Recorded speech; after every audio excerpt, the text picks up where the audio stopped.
What's up, everyone? Welcome to week 13 of the NFL and episode number 11 of the Fantasy Cheat Sheet podcast. If you've caught us before, welcome back in. If you're new to the show, this is the show that counts down the 10 things you need to know heading into this week's games. A reminder, as always, we're a member of the Going for Two Live podcast network. Find all the great podcasts for Going for Two Live over at Going for Two Live on Twitter, or head on over to their YouTube page. Check out all of the great podcasts there, including this one that you're listening to right now. Joining me this week, as always, we've got one of my co-hosts in here is at Drop the Mic FF. We got Mike Hicks. How you doing tonight, Mike? Pretty good, Jay. Let's get this game going. Yeah, let's get into it. And we have Evan Ritter, our normal co-host, couldn't make it tonight, but we have Josh Christensen, my brother, back in the house again, helping out, filling in. You can find him at DFFJ Chris.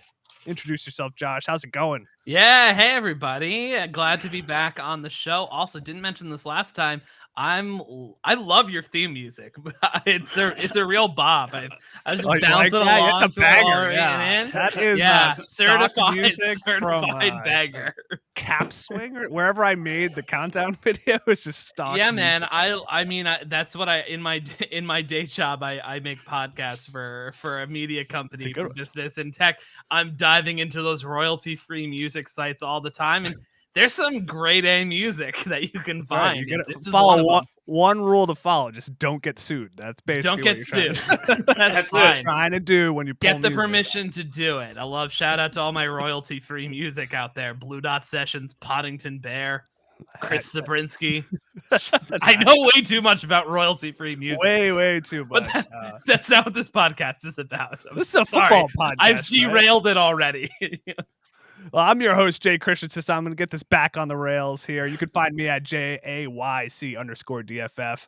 And tonight, like I said, we're counting down 10 things. We like to run through 10 things that you need to know heading into the weekend. This might be starts, sits, key stats. We don't have Evan tonight, so maybe no gambling, but maybe some. I don't know. I'll make something up. I made a concerted effort to find a gambling thing. It did not work out because I don't get gambling. I got one. Oh, yes. Okay, Mike will help us out tonight. We'll give you a teaser or a parlay or something like that. Yep, but what we're hoping is that you're still in contention. We are at week 13 here. We have fantasy playoffs are right around the corner here. I think in most leagues, they're probably starting after next week. We've got the extra week this year. Probably going to have 14 regular seasons. So we're hoping you're in the mix here. You need a win in week 13, week 14, or maybe just want to listen to us anyways. Maybe you got some DFS going on like that, or in Dynasty, and you're always competing in Dynasty because you're either competing to win or competing to get draft picks. So we hope you have something of interest going into this week's games and can check them out and, get a victory or maybe get a loss and get a better draft pick if you're in Dynasty. Before we get into our countdown of our 10 things for the week, let's go over the game last night. Real quickly, last night was Thursday Night Football, another banger. Talking about bangers here. What a game.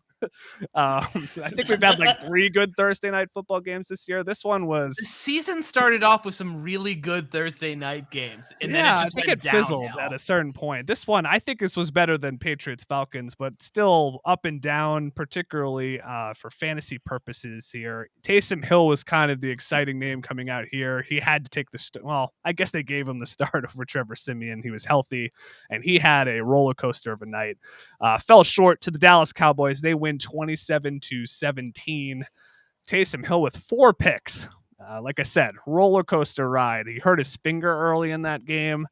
He couldn't really throw accurately prior to the finger. After the finger, it was even worse. I was just gonna say, what are we giving for the caveat here? I don't know. It really affected his throwing. Did it? I mean, but from a fantasy perspective, though, he's excited because when he takes it down and runs it, man, that's where it's at. I mean, he had 101 rushing yards in this game. So get 20 fantasy points with 4 picks. I know that. Unless you're in like Scott Fishbowl or scoring or something more severe, then he was 10 somewhere around there. Normal scoring, the nice scoring for quarterbacks, 20 plus points. So the guy's a star in fantasy. So, but couldn't win. Dallas really quiet from their end. from a fantasy perspective. Dak only got the 1 touchdown through a pick. Tony Pollard had a big run, so he was kind of the big gainer from a fantasy perspective, especially from the running back position. Zeke real quiet there. Another step back.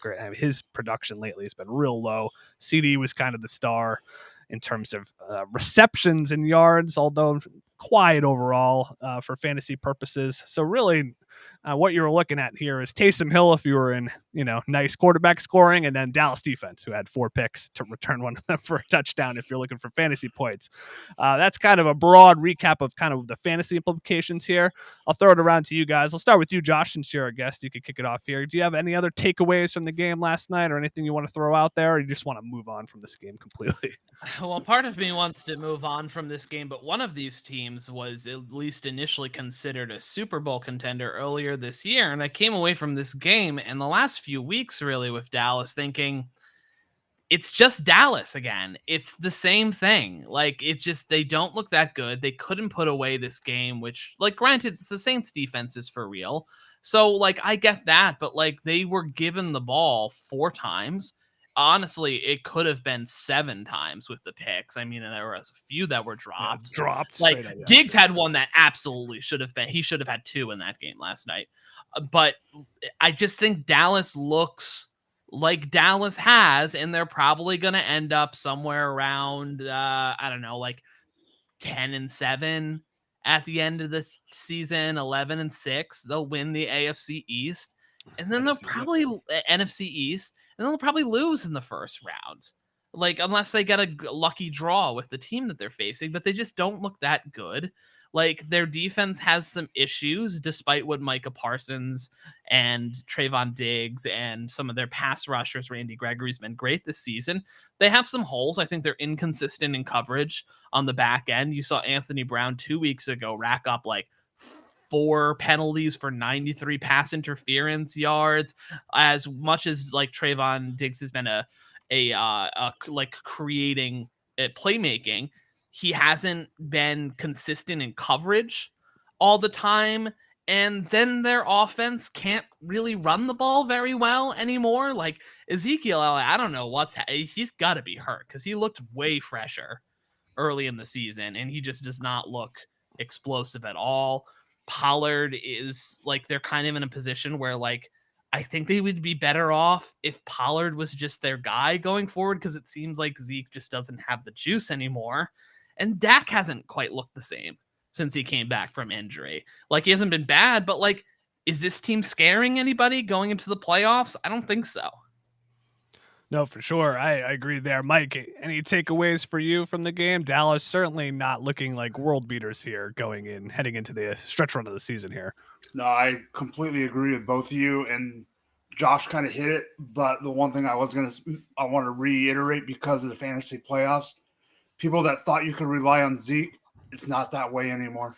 You can't do it coming in. I thought you could going into the year, but you just can't. Yeah, do you just start say you have both, we have a team in one of the leagues me and Josh are in. The manager has both Pollard and Zeke. Do you start Pollard over Zeke going forward? It's kind of tough. I mean, last week they were close. Zeke tends to get maybe the close, short yardage goal line situation, but like he doesn't look right. So it's a dicey proposition going in kind of with either of them, because you don't know how it's going to shake out, because Pollard's certainly getting enough run. But if you're given the choice, I mean, what do you do? Well, let's just look at who's left at running back right now to play. If you had the choice between one or the other, just Zeke or Pollard, you have to start one of them. You'd almost have to do. I would almost do Pollard, because Pollard's going to get the yards and just hope that he gets a touchdown, because if Zeke's going to do anything, it's going to be short yardage. Yeah, I still think that it's at the 2. They probably give it to Zeke. It's just sort of like you got to hope they get there. It's because, I mean, Pollard's touchdown last night was like 55, something like that. That's what I'm saying. Pollard right now is the person that'll break a 10 to 20 yarder. Zeke is only going to get in from the 5 inside.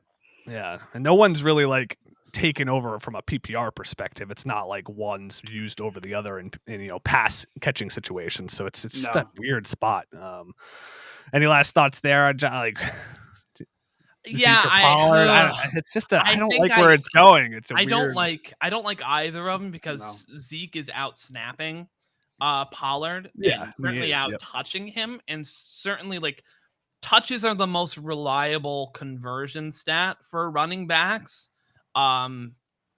Which is frustrating because if a guy doesn't look at, I mean, we've been talking about this with a lot of different running backs all year who just aren't getting the amount of touches despite looking good. I think Tony Pollard looks really good. I think he's a good talent. He's never going to outsnap Zeke as long as Zeke is healthy and playing. That's the issue. So yeah, that's the problem. Yep. I guess I would rather lean on, okay, Zeke I know is going to get a higher rate of touches. He's going to get probably 15 to 20 touches a game still, which is not a lot of running backs doing that. He doesn't look great with those touches, but he's going to get that goal line work. He's going to get the higher percentage, more bankable stats, I think. Whereas Pollard, you're really hoping that he busts one like he did last night. But other than that, it's not like Pollard's been a world beater either in the same situation every week. Early in the season, they were both great. Recently, neither have been really consistent producers for you. Yeah, and outside of that run, it's not like Pollard was lighting it up. Most of last night they were pretty much being stuffed for the most part. Saints, pretty good run defense. It was really that one run by Pollard that kind of it got him all of his yards there. On the other end here, last thoughts I have is Taysom Hill affecting the running game there. Obviously, Kamara's not there, but Mark Ingram, real quiet night. It's Dallas's defense pretty good. Taysom Hill, though, if he continues to be the quarterback there, which obviously his finger, they say he's going to play through it. That's the kind of word in terms of the finger injury he has. But he can have an effect like Cam Newton has an effect on running games in terms of goal line situation and things like that. Taysom Hill can do that. We saw it with Kamara last year. So something to be concerned with. Kamara's already banged up, but now you throw in a running quarterback that could vulture some touchdowns. Not the greatest situation there necessarily for running backs on the Saints going forward. Nope. But yeah, we will see what happens with both those run games going forward. Kyle's in the house saying hey, hi. Kyle. I don't know what we want to call ourselves here. He's asking, do we call you the cheaters or the sheeters? I don't like being called a cheater. Oh, I sheet my pants. But a sheeter also dirty. But I don't know. I don't know if I like either of those options. I lean sheeter at the moment.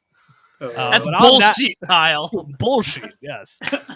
On that note, let's dive into our sheet. Well, shall we? Let's get into let's do it. 10 topics of the week here. We've got some good topics for you. Lots of running back talk this week, as Mike alluded to on Twitter today. So these are the 10 things you need to know heading into the weekend. We're going to kick it off. Josh, you can lead the way. We usually have Evan lead the way. So since you're in Evan's spot tonight, kick us off with number 1. Sure. My first cheat this week is to start Hunter Renfro and start him for the rest of the season. He has been a top 25 option at wide receiver so far. He is coming off of his best game of his career, most yards, 134, most receptions, 8. That's 8 receptions. He's had at least 5 catches in all but 2 games this season. Darren Waller's banged up, and I believe he's doubtful for the game, if not already ruled out. And as well as we know the Henry Ruggs situation, where there's a lot of vacated targets. It's not going to be Bryan Edwards. It's going to be Hunter Renfro. He's proven himself this season. He's a underrated athlete. Honestly, I think just because of the way he looks like an accountant, that people don't think he's as physical or as quick as he is, but he really reminds you a lot of like a poor man's Wes Welker out there. Really good route runner, especially in the underneath stuff. Yeah, I think he's a lock it in top 20 wide receiver option the rest of the way. And especially this week, I think he's going to be terrific with the absence of Darren Waller. So lock Hunter Renfro in. And if your trade deadline hasn't passed, it's still Hunter Renfro. And I don't think people have given him the respect he needs. So if you can buy him, buy him. Totally agree. For me, we've talked about Hunter Renfro on this show before and our show, Josh. He's super underrated just with the target share there. the whole season, really, just been a consistent presence in that offense. And just look at what he does on a week-to-week basis in terms of targets and receptions, and he's a guy you can plug into your lineup easy.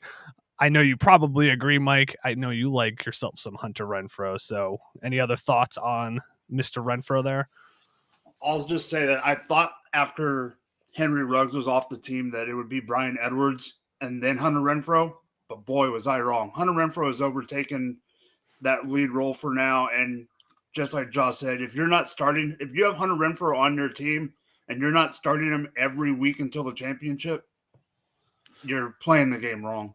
Yeah, it doesn't sound right, but he's most likely your second best wide receiver right now, if not maybe your third best receiver if you're pretty top heavy at that position. He's been that good. He's just been so consistent. He raises the floor. I think we had a bye episode, Jay, on our Brothers of Dynasty podcast the other day where we were talking about contender buys and into the two categories. There's floor raisers and there's like floor raisers and ceiling raisers. You're looking for guys that can either stabilize your position or guys that are big swings who can kind of help you go for it. Hunter Renfro is such a stabilizing presence in your lineup because he's got a huge target share. He catches a lot of those passes. He's reliable in that offense. I think you know what you're going to get as a floor. And that, at this point in the season, is really, really valuable. Oh, for sure. And a good matchup this week. He clocks in on consensus rankings on Fantasy Pros at 18. It's a top 20 play this week, according to them in PPR versus Washington, which is a nice matchup in terms of pass catchers there versus that defense. So Hunter Renfro, a good play. He's been a good play for a while now. So get him into your lineups. And also, if there's still trade deadlines, particularly in Dynasty, where trade deadlines tend to go deeper into the season, not a bad play if he hasn't moved already. Not a bad guy to get onto your team as a wide receiver 3. Even better than a wide receiver 2. He can help you get into the playoffs and do well there. Let's get to number 2. I'll throw it over to you, Mike, for our second topic of the week. All right. So my first topic is more setting up for your playoffs if you make your playoffs for fantasy football, because the players I'm talking about are actually on a bye, and that is the Carolina backfield. With CMC going down for the rest of the year, it's Chuba Hubbard and Amir Abdullah. You're going to think that you're right off the bat, most people are going Chuba. I'm saying hold on, and if you have an empty bench spot, go pick up Amir Abdullah. He had 29 snaps compared to 8 snaps last week after he went out. He had 2 carries, but he ran 22 routes and had 6 targets. What I think is Abdullah is going to be the pass catching running back for that team more than people think. And I've even seen people say that he should be a flex play going through if you can get to the playoffs, and he could be a sneaky play if you get down to the end that can win you your championship. Yeah, Amir Abdullah is the one that's a little bit hidden there. Obviously, with CMC going out, the one that had all of the work before was Hubbard. During CMC's first run at injury. Amir Abdullah got into the mix a little bit later in that, so maybe this time they do it differently. The only thing that Carolina just seems to always pick one guy. It happened with Mike Davis last year. They just seem to be here, you get all the work. You're a second running back here. You get all the catches. It doesn't seem like a great idea. No, it's not a great idea. So I think Mike's point is right. I'd just be interested if they do that, which would be, I think it's smart because I don't think Chuba is not a natural pass catcher. Amir Abdullah is probably better suited for that role. Chuba Hubbard would be far better suited as a first and second down guy. That's a guy that needs to, get a nice gap in a run and pop it with his speed. He can catch passes, but he just doesn't look natural there. I would rather see Abdullah in that role. And so it's encouraging that he got those targets last time. So I like that. So he's the sneakier play if he might not have gotten picked up in every league. I wouldn't start him right away. I wouldn't start him right away, but I'd pick him up in that sense of being early and not late on the run. Yeah, and we'll see. Then you'll get to see it the week before the playoffs too, which is another thing. Like you want to set up for the playoffs, which is a good point. Like you want to look at schedules, see who's out there, particularly in the shallower redraft leagues. You could, if you have a spot, this is a type of guy you could stash a little bit in a redraft sense because maybe it shakes out differently there. When they play week 14, suddenly it's a 50-50 split. You might have something in the playoffs with Abdullah, but it's probably a wait and see approach there, but not a bad idea. And I think the idea is right, but yeah, it will be interesting in how they use those two guys. Any other thoughts there, Josh, on Abdullah and Hubbard? Yeah, I think it'll be interesting to see how that offense plays out overall. We know, especially from this past week, and also, we've seen Cam for a while since he kind of had those shoulder injuries and foot injuries and kind of got unhealthy in Carolina, that like even before that, he wasn't the most accurate passer. And since then, the arm strength's not quite returned. How much he may check down in this offense. I also think Cam, his best skill is running. And what does that do to a Chuba Hubbard? Is really the running back to own in Carolina Cam Newton. And then after that, it really means that Amir Abdullah kind of reaps the benefits as passing down to the most valuable running back touches that you're going to get. I just don't see Chuba Hubbard this time around getting 17 to 20 carries like he was with Sam Darnold when CMC was missing. I think there's going to be a lot of Cam rushes and then check down Charlie type throws. Yeah, that's another thing too. Before, it was Darnold, not Cam. It wasn't Cam last time with Chuba Hubbard when he saw really a big workload when Chuba was the top guy the first time around. So I think that would be smart of them to kind of spread that out a little bit. And obviously Cam's going to get his. When he's in there, he's going to have a lot of designed runs, and especially when from inside the 5, which is going to, once again, like I said before, it steals from the running back. So. Honestly, if I had to guess, I'm thinking what you saw from Taysom Hill last night is what you can expect from the Carolina offense going forward. And honestly, like I'm kind of out on the Carolina offense overall. DJ Moore, I'm fading down, although you're kind of pot committed with him. Probably to an extent. Robbie Anderson, see ya. Terrace Marshall is a healthy scratch. So I don't know how you can like rely on anyone in this offense unless you see it kind of level out in the playing field as you go forward. But if I had to bet on someone emerging, at least with a high floor play, maybe a pass catching running back would be the buy. So I agree with Mike. If you have a place on your bench, stash Amir Abdullah. Yeah, Amir Abdullah is like Ty Montgomery now on the New Orleans Saints last night. He had more fantasy points than Mark Ingram. Yeah. Barely last night. But yeah, hopefully a little bit better than that. But that Abdullah is definitely a name to keep in the back of your head. Check out that waiver wire, see if he's there for a potential stash going forward. I'm going to get to number 3 here. This is my first topic of this week. I'm going to go to Brandon Nyuk. This is a guy that started off the year real rough. We obviously know that Deebo Samuel is unfortunately injured this week. He's out, probably out one more. Hopefully that's it with that groin injury in San Francisco. But Brandon Nyuk has been back on the trustable wide receiver range for a little while now. He started to pick it up basically at week 8. That was when all of a sudden his target share has jumped above 20% on that San Francisco team and hasn't looked back. He has been above 20% since week 8.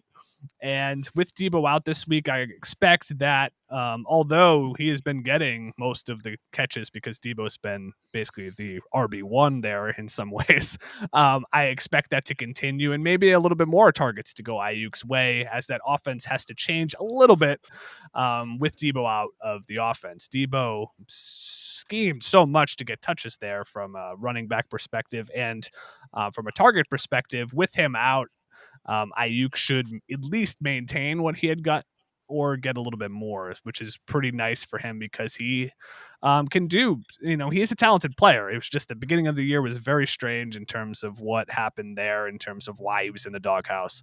He seems to be out of it now. So I think this is a guy that you can trust again as a top 20-ish play from a week-to-week basis, particularly with Debo out of the lineup. So I think, going forward, I think you could plug him in. I think he'll be a good play this week. And like I said, with that target share, he's scored over 20 fantasy points 2 times in the last 5 weeks. Also another game over 10. So this can be a solid play for you. So I would definitely check that out. And this is an offense that doesn't have to spread it out too much. I think it's mostly going to be focused on him and Kittle from a passing perspective, and then they'll obviously run it with Mitchell. So if you're a Brandon Ayuk truther, welcome back. It's fun. Brandon Ayuk is back in your life. So. The world goes round. The world is better for you now. Brandon Ayuk's back. Also, should note he's playing the Seahawks this week, and that secondary is a long way from the Legion of Boom. Jamal Adams doesn't Legion want of to cover anybody. Yeah. No. That team's in shambles. Yeah, it's not. That it's team's disgusting. Yeah, I mean, I honestly, I would go even further with Brandon Ayuk this week with Debo out, particularly seeing what Ayuk did last year when he was without Debo in the lineup. Like, I think he could be a top 10 play this week pretty easy, if not pushing further up, because they're gonna absolutely maul this broken Seattle team. Yeah, I definitely like Ayuk as a play, and yeah, Seattle makes it that much better. That team, yeah, they're done. Mike, any other thoughts on Brandon Ayuk this week or going forward? Play him. I mean, I know you know this, Jay. I was a truther at the beginning of the year. I was a truther in the offseason. It really bummed me out at the beginning of the year, but boy, he's finally, I mean, I know it's partly because of Debo being out, and he's also doing some good on other stuff. I'm just glad he's finally getting out of Shanahan's doghouse, because he's playing when you get in Shanahan's doghouse, it's almost as bad as getting in Belichick's doghouse as a running back. Yeah, ask Trey Jonas Gray, rest in peace. Yeah. It's like, Shanahan's like, you and Trey Sermon go in that doghouse. Like, all right, Brandon, you're good now. Trey, you stay where you are. But the encouraging thing, I liked Ayuk. I'm a super Debo guy. So I love Debo. But I like both. For some reason in the offseason, it was like you had to pick one, which I don't understand why Twitter has to do that. It's like, if you like one guy, you have to hate the other. It's like, can we just like both? But the thing that was nice for both camps was that they're coexisting.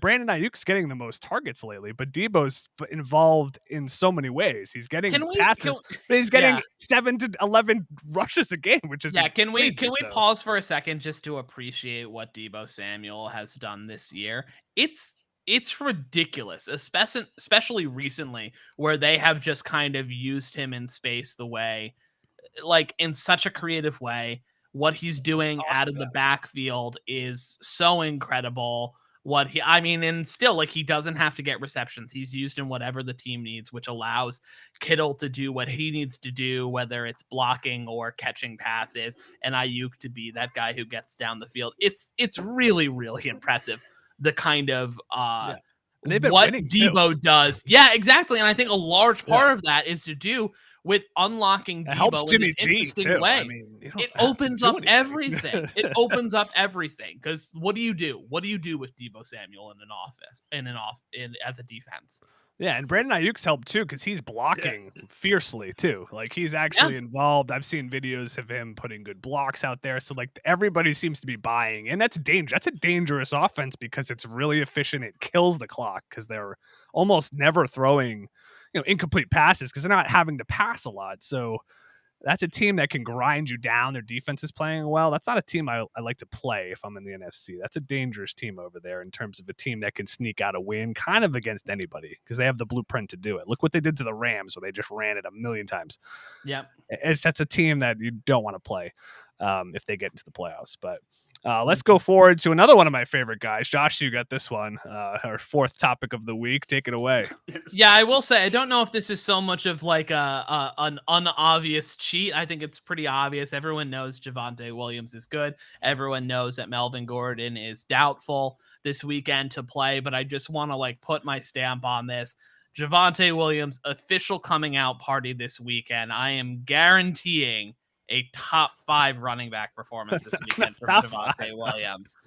4.9 yards per carry this season, 3.57 yards after contact, and he's been terrific in the passing game as well. He's looked very, very good, but has capped out at a 58% snap share, and that was last week. He has only 2 games where he's out-snapped Gordon. That's the last 2 weeks alone. I'm looking for that to go up to the 75 to 80% snap share range, 20-plus touches overall. And we've seen how efficient he is. We've seen how explosive he is. I mean, some of the stuff he did to that Chargers defense on his one long catch there where he just kind of tiptoed on the sideline. He carried like 6 guys at one point. I mean, like, Jay, what have we talked about over and over and over again with Javonte Williams? His superpower is contact balance. He absorbs contact. He stays up. He keeps moving his legs, and he accelerates into the second level. Not the fastest guy in the field, but he gains speed as he hits the second level, which is what separates running backs in this league. So, Javonte Williams, I think, is going to absolutely eat this weekend. Yeah, I hope you didn't jinx it, Josh, because I just want it to happen. I just want everything to be good. You know, you got people, Mike Boone truthers out there saying he's going to take 50%, which I'm like, if they do that, like, I would just fire Vic Fangio. Yeah, Vic Fangio fired after this. Yeah, and Mike Boone could take some. Like, I hope he's going to play. Boone will get carries, but Williams just needs to get more of the valuable touches, just all third downs. Like, he's a good pass guy. I mean, good to great pass guy. Like, he's really underrated in that game, in that area. And as he gets all like the goal line close work, it's all you really want. You want the valuable situations in fantasy. 2-minute drill, times where they're checking down. Like that's where you reap the rewards of a running back who's out there in good situations, is when they're getting those check downs and things like that, goal line carries. If he just picks up some of that, that's where Javonte Williams would go from the back that he is to all of a sudden in that top 10 play. Yeah. Because they're literally splitting everything 50-50. Goal line carries 50-50. It should be slightly encouraging. It should be slightly encouraging that he has outsnapped Melvin Gordon the past 2 games that they've played, which was a switch in the season, which is something we're calling. Yeah. And obviously he gets the bigger opportunity this weekend. There could be a Cam Akers-esque type Javonte Williams performance end to of close the year, out the all year. Of a sudden, the guy gets 25 to 30 touches. Well, yeah, I hope so. I love. I hope that's the case. I love one of my favorite backs in the league, so I would like to see that. Obviously, Mike. Is it happening this week against your Chiefs? I know this hurts. I know it's not a dumpster fire anymore over there on the Chiefs defense. So maybe it'll be a little bit tough sledding. But like, what do you see? So I thought Javonte was going to have this starting gig in week 5 or 6, and I said that multiple times that he was going to be. Yeah, I thought he was going to have it by week 5. I don't think it's going to be a top 5 like Josh does. Do I think he's going to be a top 10? Yes, I think he's going to be a top 5. Guarantee it. I think he's going to be guarantee it. I think he's going to be top 10. Just like you said, the Chiefs defense is not a dumpster fire anymore. They weren't even garbage. They were straight dumpster fire. In the past 5, I will say this, in the past 5 games against running backs in fantasy points allowed, they are 5th best. I cannot believe I'm saying that. That is a shocker. The reason that happened is because freaking Steve Spagnuolo got his head out of his rear end and decided to move Chris Jones back inside like he should have been all year. Well, yeah, I mean, that was obvious. Also, they stopped playing Daniel Sorensen. It was so bad. The worst player in the NFL.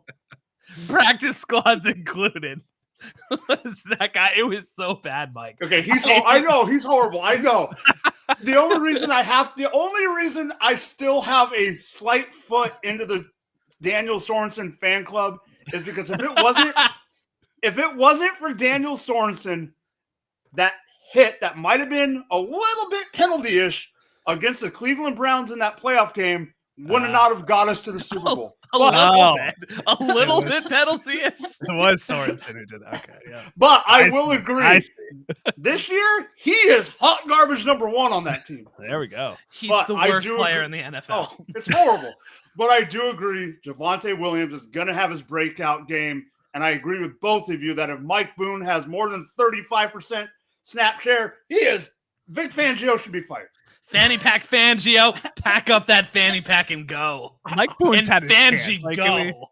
Can we get over Mike Boone? I mean, he's had his shot. I mean, for God's sakes, like you want Javonte Williams to be good. Like, I mean, everybody should be united around Javonte Williams. I do not see that on Twitter. Twitter, get better. We should all love Javonte Williams. Do not because better, Melvin Twitter. Gordon this got guy hurt. was a valedictorian in high school. Yeah, he was his recruited name's as a Pookie. linebacker. His nickname's Pookie.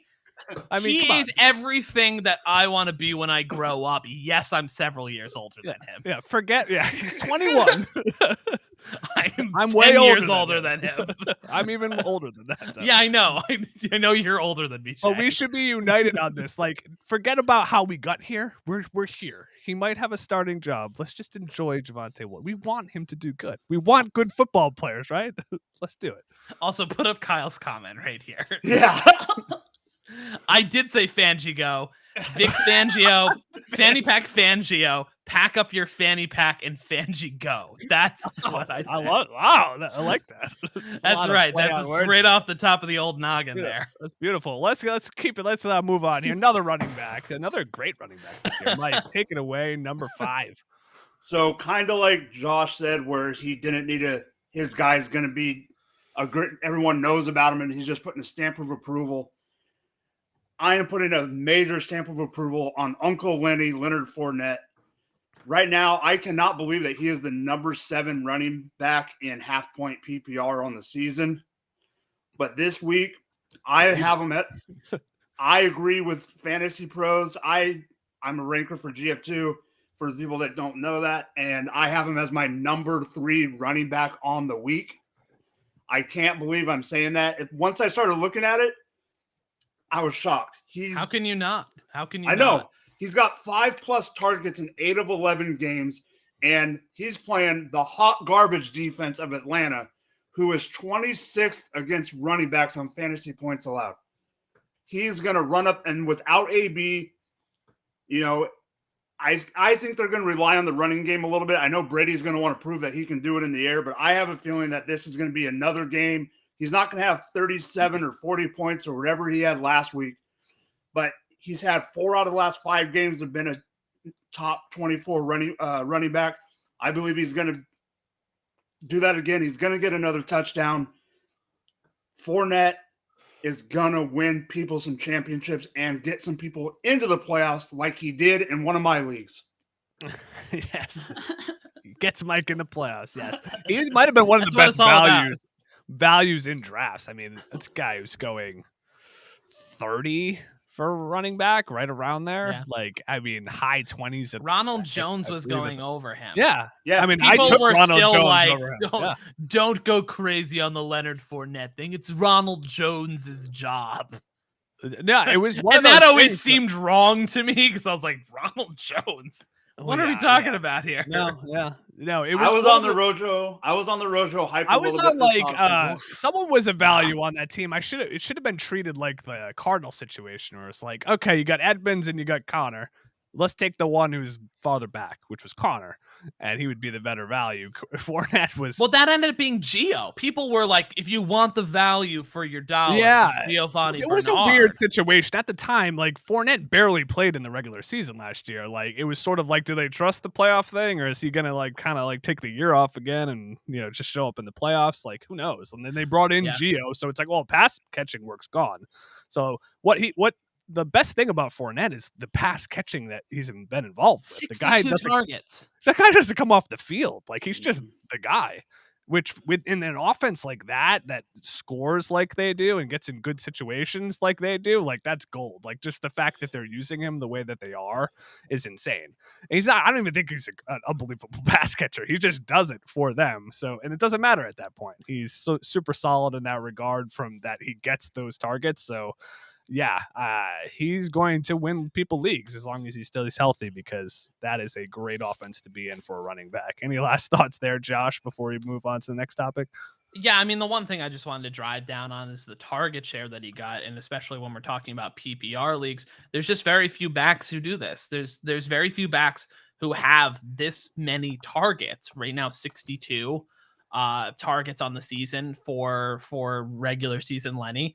And he's catching the ball at a higher rate. He's racking up yards, and he's getting into the end zone in this offense. He has a total of 8 touchdowns on the season so far. That's a pretty good clip. It's been a remarkable resurgence for him, and they're really committed to him in this offense. That's going to be scoring a lot of points. You can't go wrong with him at this point, just because who else are you going to play at running back? Who else are like the true RB1s right here? I think there's about 5 actual RB1s, and then there's a bunch of other guys who kind of are pretty good to like whatever, you know what I mean? Like AJ Dillon's like a top 15 play this week, even with Aaron Jones. We have so much attrition, but if you have Eckler, Jonathan Taylor, or Leonard Fournette, Joe Mixon, who's going to absolutely eat this weekend, by the way. That's not on our list for a cheat, but that Chargers talk about dumpster fire. The run defense for the Chargers. Holy crap, it's bad. Joe Mixon is going to go absolutely bonkers. But Leonard Fournette, also good for him. Good for him after a really weird honestly, breakup with Jacksonville. If you look at Fantasy Pros, the guys in the top 12, I mean, Elijah Mitchell this week's ranked 5 in PPR. Elijah Mitchell, waiver wire pickup at the beginning of the year. Why'd you blow all your fab on Elijah Mitchell at the beginning of the year? I did blow all my fab on Elijah Mitchell. Thank you very much. You already had Elijah Mitchell, though. And in most leagues, I had him. Scott Fishbowl drafted that guy. That's what you And now you're, 53rd in Scott Fishbowl right now?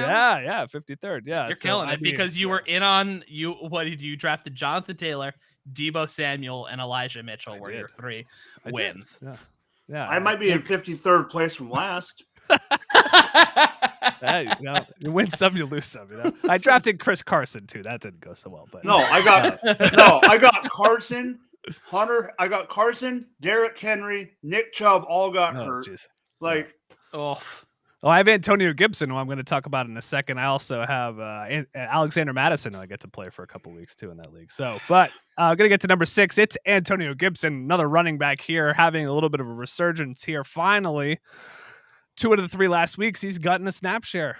This guy's finally jumped up into the 60s. He was at 68% last week in snap share. It's a guy who was coming off the field a lot for McKissick over the course of the year for good reason. They like McKissick on that team. McKissick's a good pass catcher. McKissick's a little banged up. Had a concussion, neck kind of injury coming out of last week, got carted off the field there. Not a great look there, but if McKissick is to miss time, that is a huge opportunity for Gibson at the right time in fantasy. If there is any missing of time for McKissick in the fantasy playoffs or in key matchups down the stretch, that makes Gibson takes him to a whole nother level, because that's going to unlock that pass catching. He's going to get out on the field in more pass catching scenarios, 3rd down, 2-minute drill. I don't see him losing as much goal line work that he might have lost when they were just kind of had McKissick out there and they would do hurry up offense. That goes away. Suddenly Gibson's going to get the lion's share of everything, because the backup at that point is Jarrett Patterson, who caught 0 passes last year in college. I like Jarrett Patterson, but he's not a pass catcher. Not a single catch. I do want to say, though, I love Jarrett Patterson too. He has the best footwork I've ever seen. The guy floats. That guy, it's crazy. Honestly, watch his tape from Buffalo in college. I like Jarrett Patterson, but he can complement Gibson well. And this gets Gibson into the best scenario for fantasy if McKissick's to miss time. I don't know how long he may or may not be out for, but look at last week, 7 targets for Gibson. His target, the high target mark for him on the year, and also had 36 touches in total last week. So Gibson getting tons of work. That's what you want to see there. So this is a guy that could be a difference maker if you're still in contention with him on your team. Obviously there were some rough weeks early on, but man, I really think he can be a difference maker in playoff lineups down the stretch here. Because things have changed here. He was getting some more work, and then with this injury, you could see even more. Any thoughts from either of you? We'll kick it to you first, Mike, on Antonio Gibson. I give him 2 thumbs up and everything I can give him. I drafted him so much this offseason that I am so happy this resurgence is coming, and I No, I don't want to. No hopping on bandwagons for injuries or anything like that. But if McKissick's out any long term, this is big time from Gibson. Yeah, I think it's huge. Josh, any other thoughts on Antonio Gibson?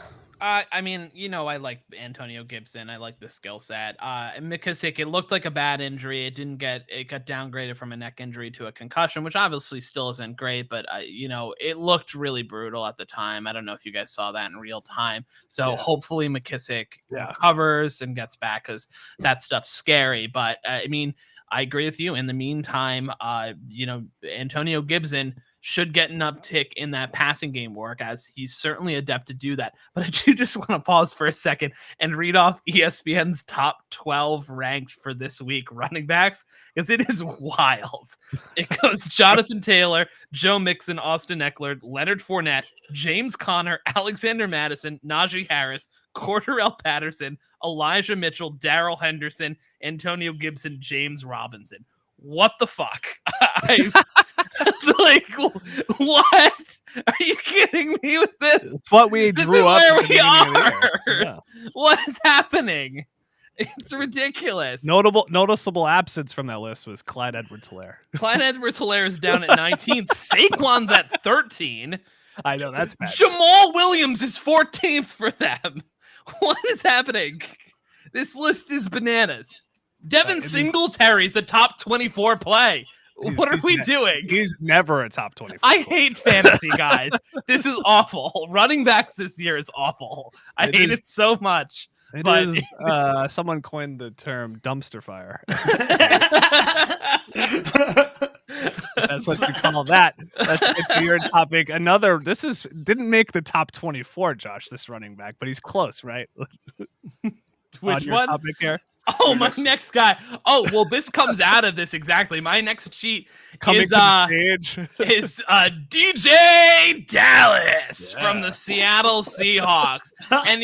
And this is why. I just read you what has happened to running backs in this league and where we are right now. Chances are you may be panicking right now at running backs. First of all, take a deep breath.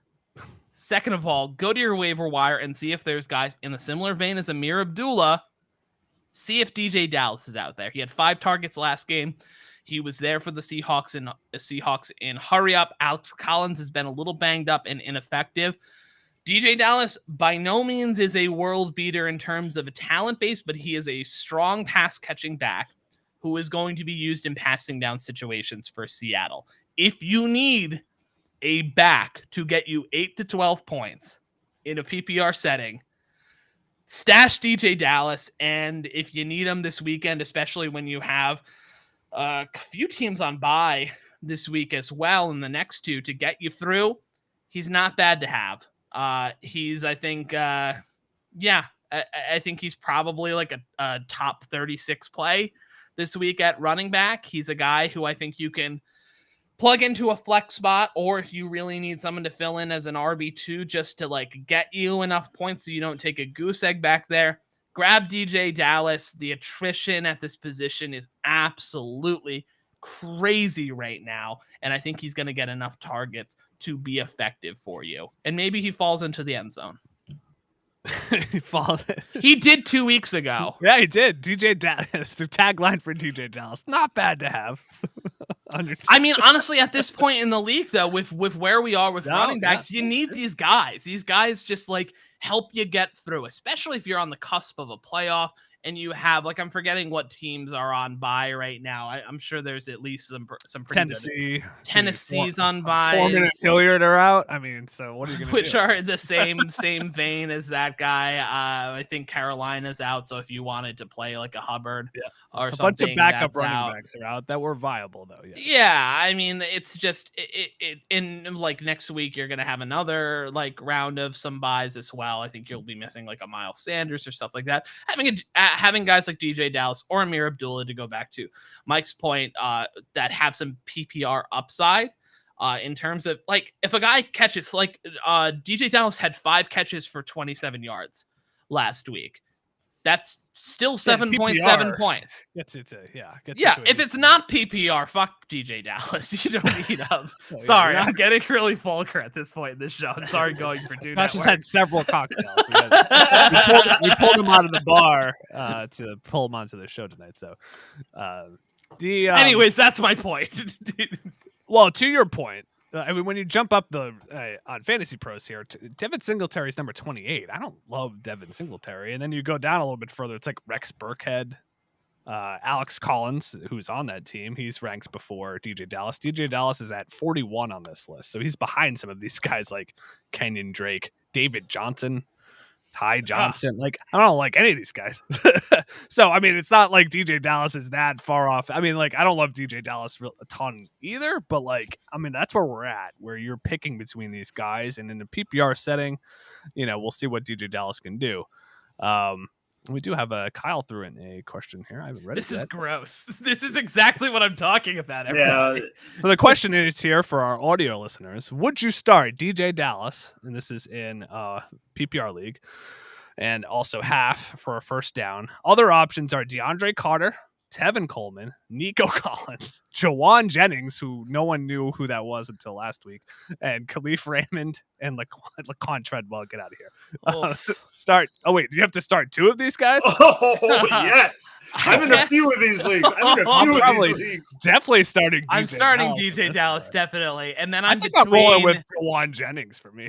Jawan Jennings. I was between DeAndre Carter, who has had some nice, who's looked kind of okay.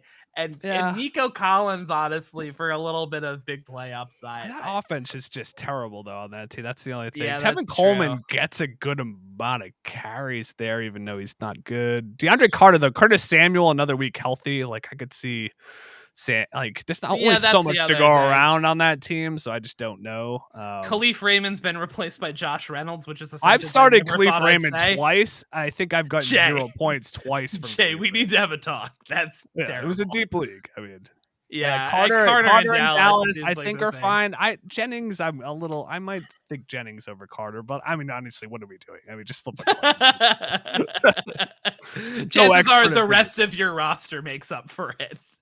But I don't mind Dallas in that spot for sure, because, like, to your point, Josh, he is the one who seems to be catching passes there. They've brought him in on some of those, hurry up, offense situations where all of a sudden you can rack up some points, and that might be all you need, and that might be enough to score over the people on that list there. So let's get to the next topic, though. This topic is who's up. This is Mike's topic.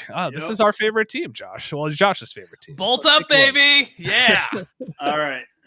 Here we go. And Jay knows I love Justin Herbert, but this was surprising. But this was surprising for me. If this is a negative stat, we're just moving on to the next. Oh, there's going to be some, because Joe Lombardi is it's game planning terribly, but go on. No, this is going to prove your point right here. Oh, no. 37 quarterbacks have had 100 pass attempts or more. Deep ball, 15 or more yards in the air. Justin Herbert is 32nd. Yes! This is exactly what I'm talking about. Josh just broke his mic. He broke his mic. And then here's Mike, thank you so much. No, and this is what's irritating. He's only 32nd, but on completion percentage, he is second behind Kyler Murray. The reason this bugs the hell out of me is this is the reason Mike Williams has gone downhill and will not have another bounce back game until Joe Lombardi gets his head out of his rear end and starts doing better play calling and not being a hot garbage OC. Let Herbert cook. Yes. Yes. I mean, the A dot. So Mike Williams' A dot is 10.85. Oh, that's perfect. After him, the highest is Jalen Guyton and then Josh Palmer. Then Keenan Allen at 7.9. Jared Cook at 7.85. I mean, if I am the Chargers, yes, Keenan Allen is a stud. I love Keenan Allen. Eckler is, I mean, what? He passed 600 yards rushing for the first time in his career or some weird stat, whatever. But if you're not going to put Mike Williams into the game plan, I'm sorry, if I'm Mike Williams, I am not coming back next year, and that's a downfall for the Chargers. It's probably not, but ultimately, Josh, you were very. I mean, I love Kyle's comment there. It was perfect. A true drop the mic moment. Drop the mic was giving the take, and you literally dropped your mic. Shit, that was by accident. I got really upset because this is exactly the thing. You have Herbert, who may be the best deep ball passer in the league. He has such velocity, such accuracy, such touch down the field. You've seen like crazy throws from him. And I understand that teams are playing a lot of this too deep safety. They're playing cover 2. They're trying to take away the big plays over the top. You've seen it against Mahomes. You've seen it against other people. But you have a game plan where you can address that and take those shots more often. And a quarterback who can fit it in to these tight windows that you're talking about. You've got to be taking these shots more, and especially when you're going up a team this weekend against Cincinnati, who their front seven, I think, has performed very, very well. I think there's still a lot of questions in their secondary. Exploit that this weekend. You have Mike Williams. Keenan Allen can also get down the field when he needs to. And even like a guy like Jalen Guyton, start taking some shots to him. Like throw Donald Parham down the seam, just running a streak down there. Just push the ball down the field because you have a Lamborghini at quarterback and you're using him like a Honda Civic. Perfectly fine car. Can get you from point A to point B. Exactly. Great gas mileage. But I have a Lamborghini. I lost the analogies. Great gas mileage. But it's really good because you have the opposite situation what the Patriots have with Mac Jones. No shade to Mac Jones. He's a good quarterback, but he's a bit more of a Honda. They don't even let him they don't let him throw past 50 yards. They for some reason the Chargers are doing the same thing with exactly, which is the problem. Like you need to there's some like Russell Wilson who chucks it. I mean, even though they're terrible right now, but like he'll still chuck it 50 yards to Tyler Lockett from time to time. Yeah. And it's even not even just that, like those deep crossers, those post routes, those things that are like well schemed. You have route runners like Mike Williams and Keenan Allen who you can run these routes for where you're getting guys open in space 20 yards down the field, 15 yards down the field, somewhere in that respect, let alone the go routes that are, 60 yards down the field that he can hit. Do more of that. Like, it's just like, I don't understand what Joe Lombardi's doing. You do not have Drew Brees anymore. You are not on the Saints. You have a guy who can throw down the field. Stop game planning. He's just not used to. I mean, Drew Brees, who could not throw it past 9 yards. I mean, that was pretty much his cap last year. Yeah. I mean, so maybe he's just, he's just getting used to his quarterback. Can we just flip flop Matt Canada on Pittsburgh for Joe Lombardi? Because I think both of those guys would actually be better suited for the quarterbacks that are. Oh, for the quarterbacks teams. They have, yeah. But Joe Lombardi, offensive coordinator for Ben Roethlisberger, and Matt Canada, who wants to do all the motion, all the play action, all of the booting with what car is Big Ben? Like he's like a broken a 19 like a Corsica from 91. Big Ben's a 93 Corsica. I don't know, something beat up, broken down. Oh my god, chipped. Yeah. Poor Big Ben. It's pretty bad. Yeah, I agree on all that. I'm going to go run it to number 9 here. This is Josh, one of your favorite players, and the phrase I love that I don't know if you coined it or stole it, but Foster Moreau, Australian for tight end. That's all me, baby. He's a great tight end play this week. Not that I totally trust him, but tight ends is a dumpster fire, as we all know. Another dumpster fire. And when Darren Waller's not in, which he's doubtful for this game, Foster Moreau was good. There was 1 week this year, small sample size, but on that game, this week 7, there was no Waller. 18.2% target share went Foster Moreau's way. He had a touchdown that week. He racked up 6 receptions. And, generally speaking, he's been involved. And even with Waller out there, occasionally pops up a decent red zone option for that team. They do like to throw it to the tight end when they get close sometimes. He's a good target in that regard, especially when you look at the other receivers that they have to choose from on the team to throw it in that spot. So Honestly, I like Foster Moreau as kind of a back end tight end play this week if you have to, particularly if you had Waller. You probably could have maybe gotten Foster Moreau on waivers. In Dynasty, maybe you had that. I mean, he honestly could have been on waivers in some Dynasty leagues too, because there's only so many people you can roster in Dynasty. And, Foster Moreau, certainly a guy that could have been out there. So he's not a bad guy to, if you haven't checked already, check if he's out there, because I think he can be a top 12 play this week because he's got a decent shot at a touchdown, and he should get some type of a target share there with Waller out if he's to miss that game. Guys, have any quick thoughts on Foster Moreau? Josh, your favorite guy here? Yeah, love Foster Moreau. He's a cool and refreshing drink. And yeah, I mean, if there's not a lot of great options, and No, I think Foster Moreau is just as good as a lot of the other guys who you're going to be contemplating on your roster. Plus, why am I forgetting? They're going up against Washington. So yeah, he's got a good matchup. So it's not like a bad matchup, No, So. I would worry. I wouldn't worry about it. Honestly, the only person I'm worried about in that game against Washington is Josh Jacobs, because the Washington run defense has kind of ticked up recently, but passing game, I think they're going to do whatever they want because that secondary is absolutely terrible. Like, any other thoughts on Foster Moreau, Australian for tight end? No, when I was researching for the show, I honestly thought that name popped up to maybe use a little bit, because I do think he's in this landscape of hot garbageness, he's a must start. He's a must start in 12-man leagues. I'm sorry. He really is. You're right. He really is.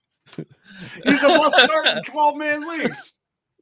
It's like, as you're debating between like who are you really debating between at that level at tight end? It's like, I mean you have the few top guys. You have Logan Thomas, Tyler Conklin, Dallas Goedert, if he's playing Tyler Higbee. Like, at the very least, what do you have to lose? Not much.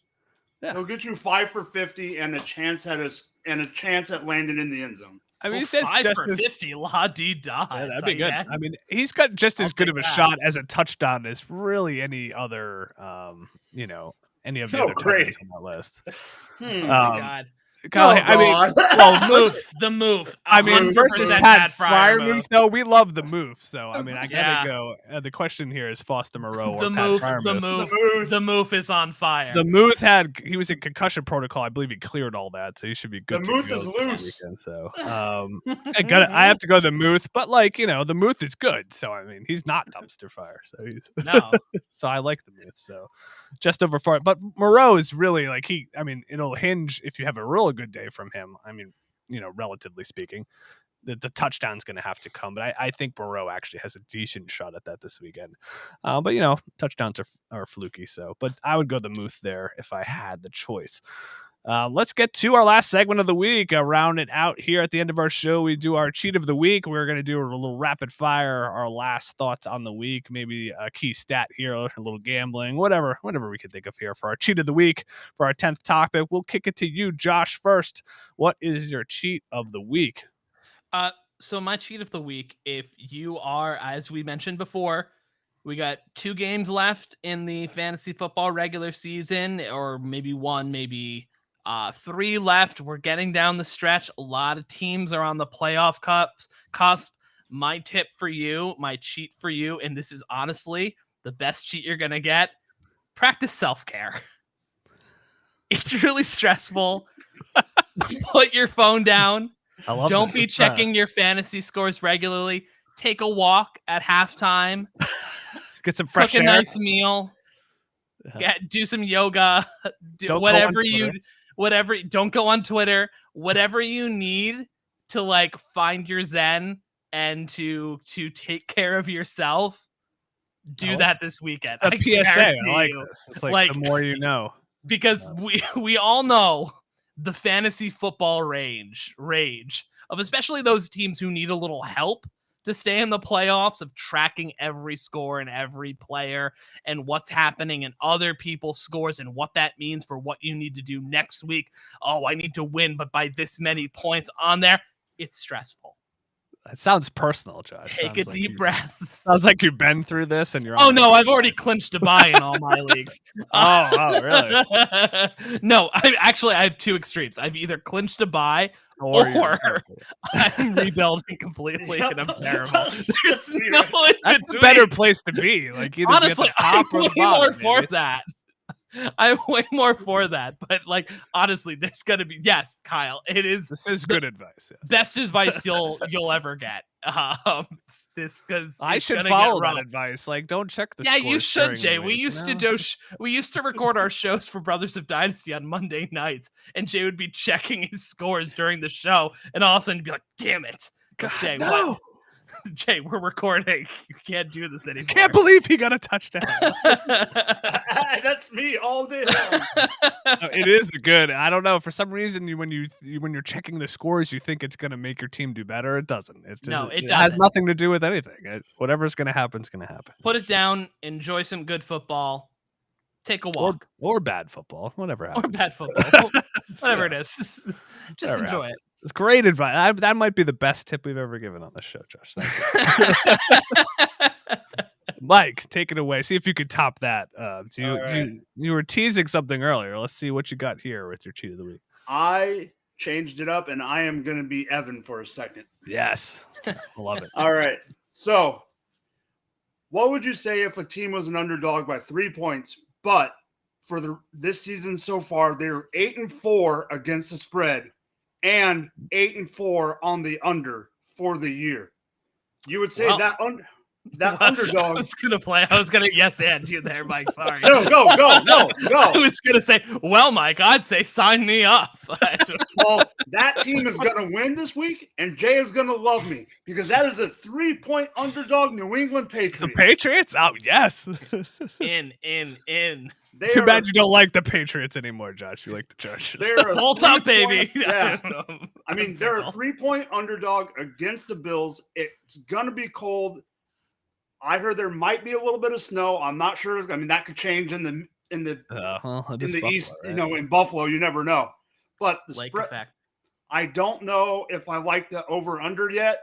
It's 41.5. Keep an eye on that. But I am definitely saying that the Patriots are going to win this outright. I love it.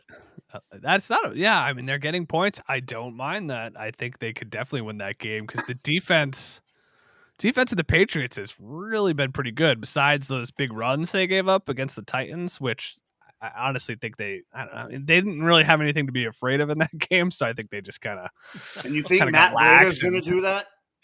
No, and the Buffalo's run game's terrible, so they can kind of let those running backs do whatever they want because they're not afraid of that at all. Like, it's really all about containing Josh Allen and Stephon Diggs for the most part, and the other receivers there that are pretty good, Sanders, Beasley. So yeah, I don't mind that, but Kyle has a weather report for us. There was snow this week north of the Great Lakes. Could be south by Monday. So, yeah, always threat of snow this time of year in Buffalo. Honestly, anything can Love happen. that. Honestly, what is the over-under on rushing yards for the Patriots? Because I think it's probably pretty low because Buffalo traditionally has a good run defense, but they got gashed by Jonathan Taylor. And Harris and Ramondre are really good. And if it's snowing, I would take the over on the rushing yards for the Patriots. Yeah, if that would be a good over to take, because I could definitely see that. It might not help the over in the game if it's snowy and run games, but no, I would lean under on points for the game. Yeah. That seems low though, 41, but I don't know. I'm not an expert at betting any of those things, but definitely a good line for a team that's been playing better than Buffalo lately. We'll see if Buffalo can at home take care of business. But this is a big game, probably bigger for Buffalo here. This is at home. Yes. Patriots are the hot team. This is kind of like, we thought we were the team. This team is back. And I think Buffalo needs to take care of business at home if they're going to, capture this division. It's going to be a little bit tougher if they lose this game to the Patriots. So that'll be interesting play there. So I like that tip there from Mike. My last one here is an interesting stat. I actually saw, I don't know who tweeted this week, but I was probably tweeted by several people, but I then looked up the stats. And the interesting thing here is when we look at our rookie MVPs, we all like rookies here. Each of us are dynasty guys. Yep. We like that. To scout the guys, do our rookie drafts and the off season. Who's been the better rookie from week 6 on? We all love Chase. The better rookie from week 6 on is Jaylen Waddle. Yeah, he's outperformed Chase in almost all regards since that point, besides like A-Dot and down the field. But Jaylen Waddle on the season has over 100 targets. He's had 101 targets right now. Oh, wow. That is crazy. 77 receptions. He's on pace to break 100 receptions. Yeah, he's break 1,000 yards. Right? Yeah. And Chase might break the yardage, thing, but Waddle is really everything else from the targets and catch perspective. And from week 6 on has averaged almost 3 more fantasy points per game than Chase, who's the guy that even I'm at the point where I'm anointing him as the top guy as a dynasty wide receiver. Waddle has to be sneaking into the conversation of what are we doing with him? He's performed better than Chase. And honestly, he has more excuses in terms of why he maybe didn't perform that way before. He's playing with Jacoby Brissett for part of the season.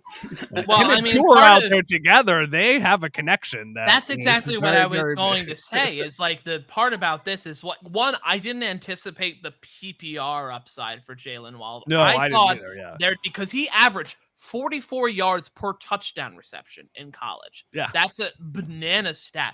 I expected him to be more down the field it to be more, yes, we'll do the screens to Jaylen Waddle, a little bit of the manufactured touches, but we're going to try to get him down the field. We're going to try to hit him on crossers like we saw in this past week where he busted one for 50-something yards that was just exactly where we're looking for. But the kind of peppering him with targets out of the slot there has been really impressive and an upside that I honestly expected more for Devontae Smith, and honestly, that's more of a fault to Nick Sirianni and that offensive play calling overall, because he's open on every single play. Get your head out of your ass, Nick Sirianni. It's ridiculous. That's a whole nother thing. Devontae Smith has been very good this season. Obviously, stats up and down, but he himself has been good. But Jaylen Waddle has been a revelation because also recently, Tua has been playing really well.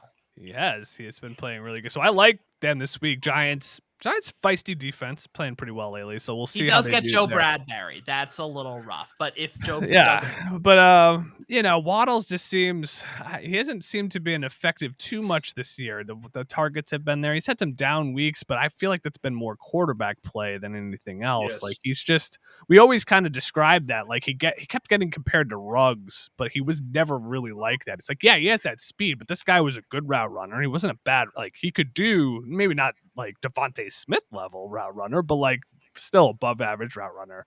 And he's showing that here where he's doing it kind of all over the field, but his targets aren't way down the field, but he's running precise routes up front. And then he has the speed where it doesn't really matter where he catches it. He can do things with it after the catch. And that's what you like to see. Just get the ball in that guy's hands. So really impressive where it's been quiet, sort of all of a sudden you take a step back and you're whoa. We're putting all the hype on Chase for good reason. But man, Jaylen Waddle's been really good. Mike, you're nodding in agreement with us. Any other thoughts? That stat just proves why I put him at my number 2 rookie wide receiver before the draft and after the draft. I was higher on Waddle than I was on the Slim Reaper. I know Josh loves Devontae Smith, but I had Waddle above him. I love all 3 of them now. Why not both? I love them all. I had Waddle above him, and I just love this. The wide receiver class the last 2 years, we're gonna be itching our heads when in 2022 we're gonna be going, what the heck happened? These guys stink. No, it's just the last 2 classes were so great. But the 2022 class is also really good. It's bananas. The wide receivers. Wide receivers are just good. Yeah, I don't know, all of them. Yeah, especially because you go to Elijah Moore this year. I like what I've seen from Rashad Bateman. Like you're Rondale's going. had flashes. You've had flashes Ferris from Marshall, not so Kadarius much. Toney.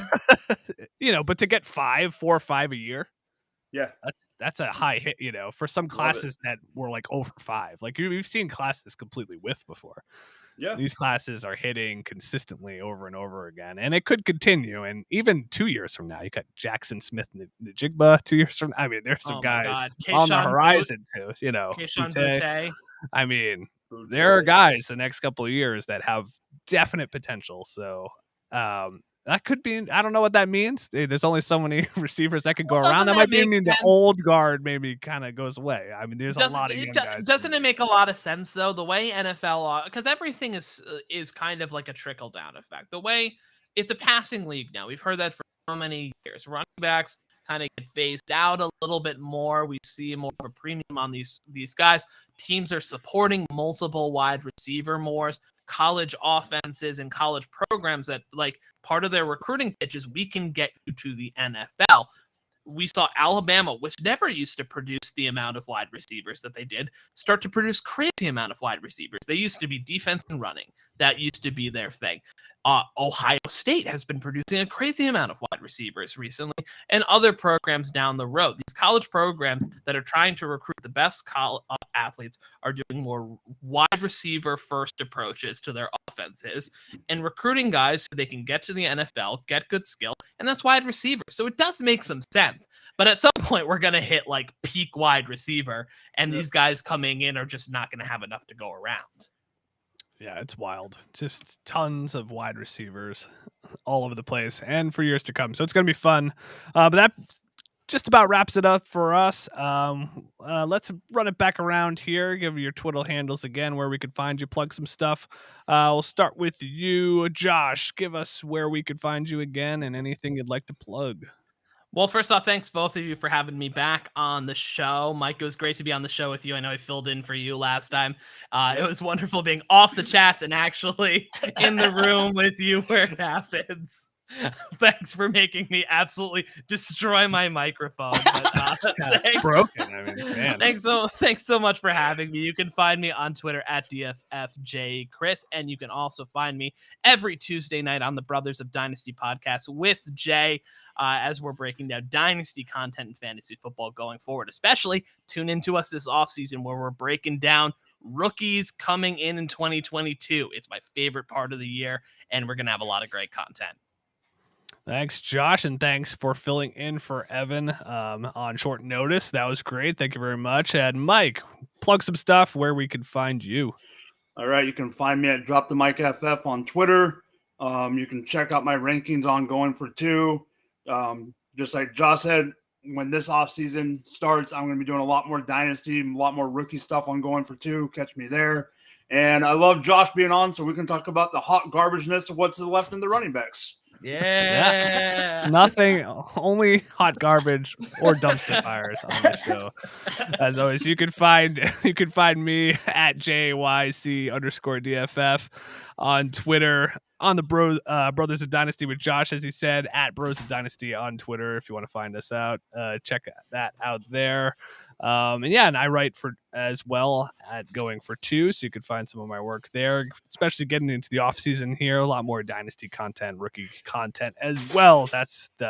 Honestly, sometimes it's the best time of year. Honestly, the year, sometimes it could be a grind, and sometimes the off season, it's where it's at. But we will be getting to that soon. Good luck this week to all the listeners out there. Hope you win your matchups in week 13 and week 14 as well. Get into those playoffs, win some championships this year.